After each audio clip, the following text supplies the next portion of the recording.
Hello, आज मी बनवली आहे चिवळीची भाजी. चिवळ ही पोटासाठी खूप थंड असते. ती महाराष्ट्रात खानदेश भागामध्ये जास्त आपल्याला आढळते. त्यासाठी मी तेल टाकलंय.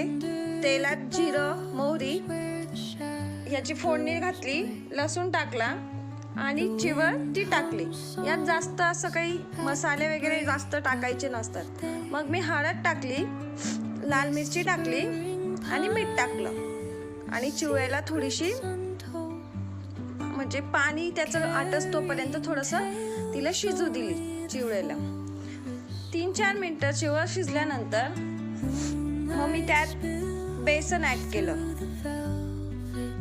आपलं कोरडं बेसन असंच टाकायचं त्याच्यात. बघा छान शिजते, त्याचं पाणी हे होतंय. पाणी हे झाल्यानंतर त्याच्यात मी बेसन टाकलं. सुकं आपलं बेसन पीठ असतं ना, त्याला गांडीने चाळून घेतलं आधी एका ह्याच्यात आणि मग त्याच्यात वरतून असं टाकलं. जोपर्यंत ते पूर्ण असं रव्यासारखं होत नाही ना, तोपर्यंत ह्याच्यात बेसन टाकायचं. कमी बेसन टाकलं की ते एकदम गारं होऊन जातं. बघा मला कमी वाटलं होतं बेसन, म्हणून परत मी त्याच्यात ऍड केलं आणि झाकून तिला चांगली शिजू दिली. शिजल्यानंतर बघा किती छान वाटते चिवळीची भाजी. एकदम टेस्टी झालेली असते.